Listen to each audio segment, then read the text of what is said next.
Ganyan muna na kasi mamaya. Oh, good. I'm your security guard. I'm your security guard. Yeah.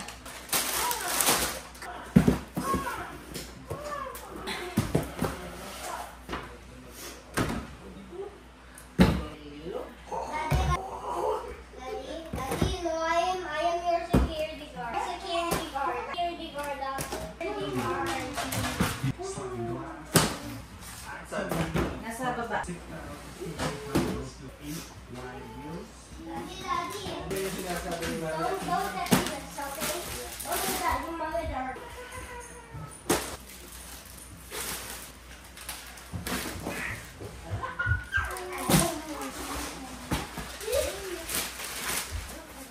And dito last.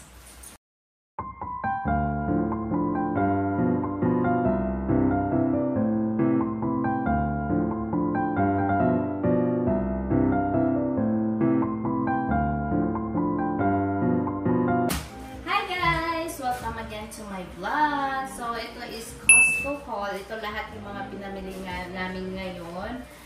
And ito yung monthly groceries din namin. And ang nagastos namin lahat dito is $480.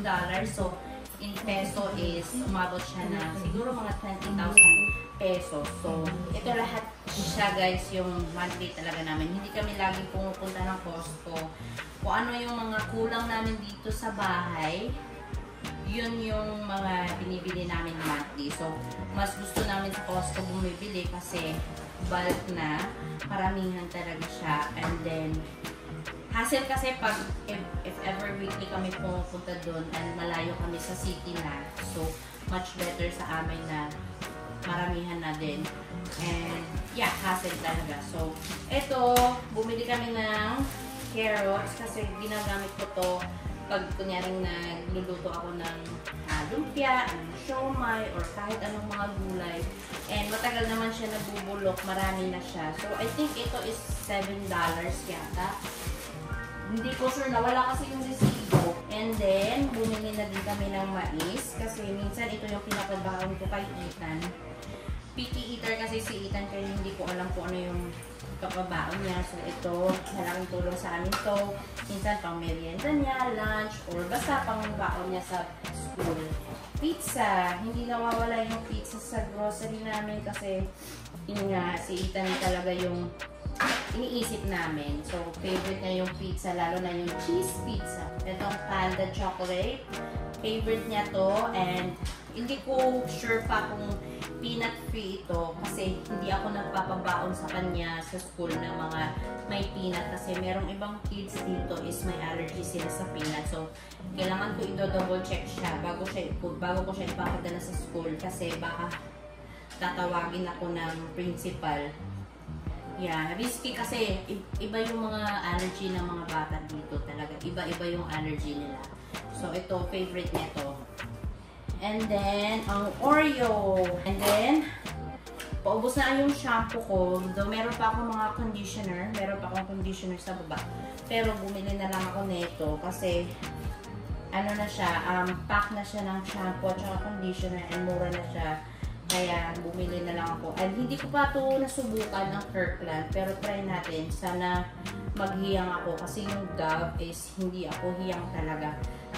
Nagkakabalokong baka ako dun sa Dove. Kaya ito na lang. Subukan natin. Sana hiyang ako. Next is lemon. Ay, lime. Basta lemon siya. Bumili na ako nito kasi napaplano kami ng magba-barbecue. And maganda to pang marinate ng mga barbecue namin. If ever mag-barbecue ako sa mga next na araw. And then Ziploc. Bumili na ako din kasi konti na lang yung stock namin dyan. And then, malaking tulong ito. Malaking tulong ito pag if ever na nag-freeze ako ng mga chicken, ng mga baboy. And sakto is, bumili ako ng baboy sa online. Merong online dito na group ng mga Filipino na nagbibenta sila ng mga murang baboy, murang mga manok, gano'n. Tapos, bultuhan na din siya. So, nag-order ako. Ready for pick up na yun sa Saturday. So, hindi kaya hindi na ako bumili ng baboy sa Costco kasi mas mura yung sa online na nabili ko. So, malaking tulong to pag nag-freeze na ako ng baboy. Next is Japanese barbecue sauce. Hindi pa namin to na-try kasi pag nagba-barbecue ako lang talaga yung nagtitimpla. So, susubukan ko din to if ever na gusto namin. Kasi mura lang din naman din siya. $11 sa 750 ml. Kasi marami ako nababasa na na masarap daw siya. So, let's try kung magustuhan natin. Is mini wonton. First time namin ito, hindi pa natin ito nasubukan. Kumuha na lang kami din kasi if ever na mga tinamad na ako magluto, mag-i-steam na lang ako nito. Yeah, malaking tulong na din yung mga ready-made na yung mga pagkain. Like, i-steam na lang or i-air fry na lang kasi mabilisan na ulam. And then, bumili na kami ng tinapay. Tinapay is life.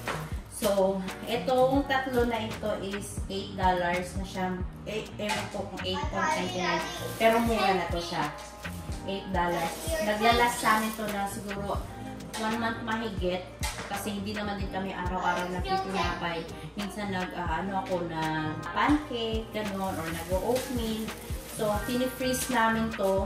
Kasi, syempre, ang expiration nito is hindi naman siya naglalas ng isang buwan.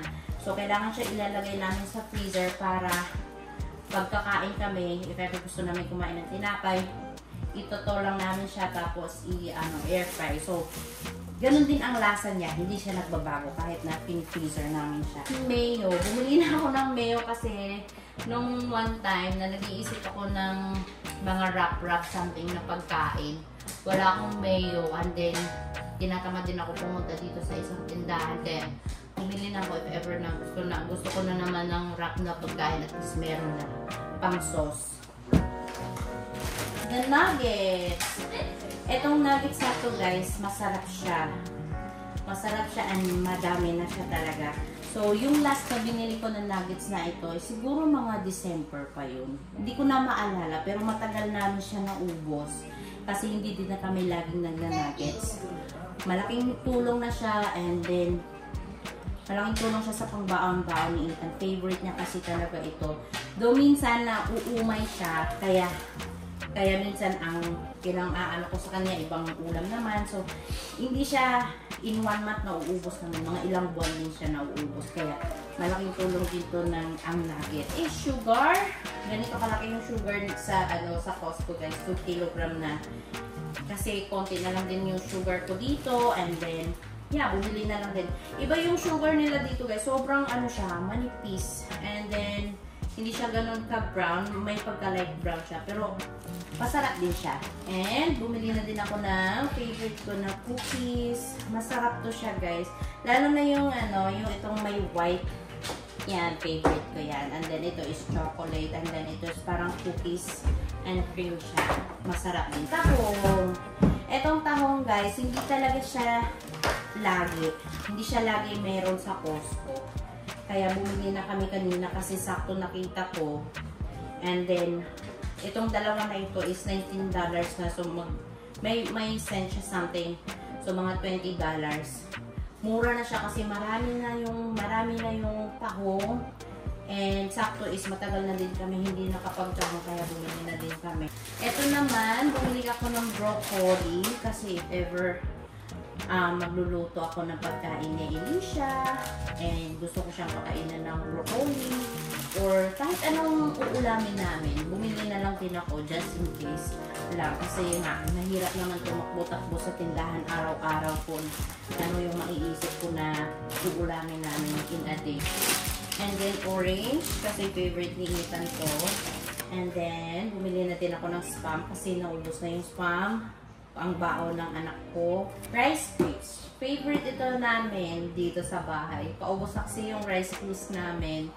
And, yeah, masarap siya. Masarap siya na pang merienda or pang baon kay Ethan sa school.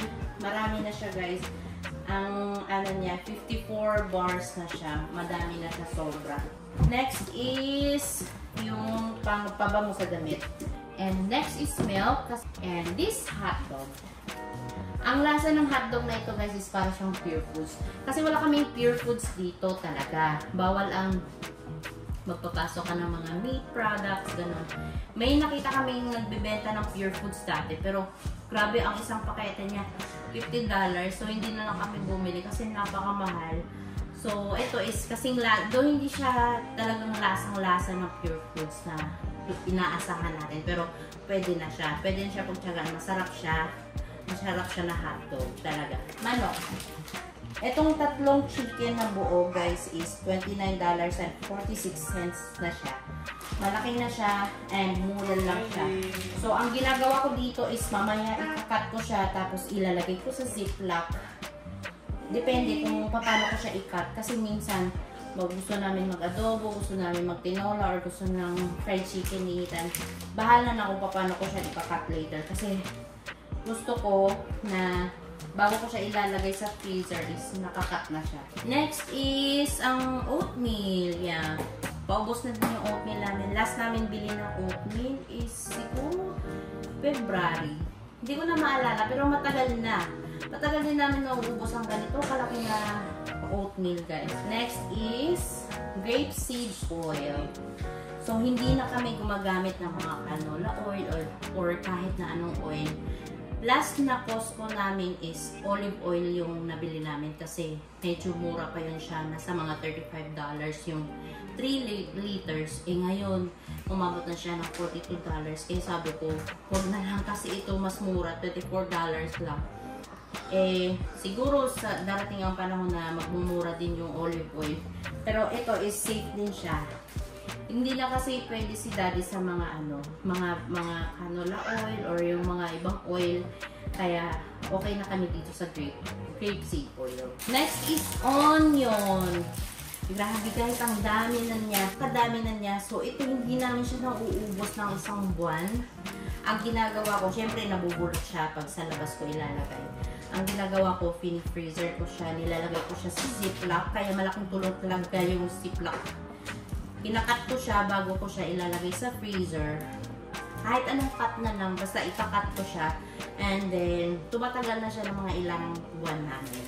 Next is yung Yakult ni Ethan. So, ganito yung itsura ng Yakult dito guys. So, though, hindi siya Yakult yung brand. Ang brand niya is Cool Plus. Ang dami na niya. I think 50 bottles na siya. Siguro mga $11 ito. Itong buong ito. And, naglalas na Ethan to na isang buwan. Ito naman, mabilis talaga maubos niya kasi lagi siyang nagyayakot. Kada uwi ng school, nagyayakot. Pag, morning, nagyayakot siya. Egg. Ito, 60 pieces na eggs na siya. And, ang nito is $20, 19.99 cents. Naglalas na namin to na isang buwan mahigit din. Kasi di naman ito yung lagi din nag-i-egg. Mostly morning kasi favorite namin or hindi kong nag-adobo, gano'n. Kasi gusto ni daddy yung adobo na may egg. And eto first time namin itong binili. Lagi ko siya nakikita pag nagpo-Costco kami pero iniisip ko kasi malaki siyang muffin pero apakaliit niya. Nabuksan na liitan kasi kinain niya kanina. Ganito pala siya. Nakapak siya. Tapos, napakaliit niya guys. Ang liit niya ng laman niya. Ganito yung itsura niya. Yan. Tapos, sarap niya. Masarap siya na muffin. Kaya pala talaga little bites yung tawag kasi maliit. Itong bubble gum. And ang seaweed. Ito ang nagsasalba sa anak ko kasi hindi siya kumakain na iba talaga as in picky eater siya. Ito lang yung kinakain niya. Nilalagyan namin ng kanin. Sold na siya. Talagang favorite niya yan. Favorite niya itong seaweed. Sa kada grocery namin hindi nawawala yun. And lastly is yung sponge towel. Kasi paubusan din yung sponge towel ko. Ginagamit kasi namin ito sa sa face ko pag naghihilamos and then sa pag nagpiprito. Yeah. Kaya kailangan din namin to guys. So yeah, ito lahat yung pang pinag-grocery namin. So ang next na namin na grocery is mga bandang last week ng June or first week ng July. Depende kung meron pa kaming matitira or ano. Yeah. Depende na lang kung wala na ba kaming stock dito. So that's all for today's video, guys. I hope you enjoyed this vlog, and then don't forget to subscribe and share and like my video. Thank you. Bye-bye.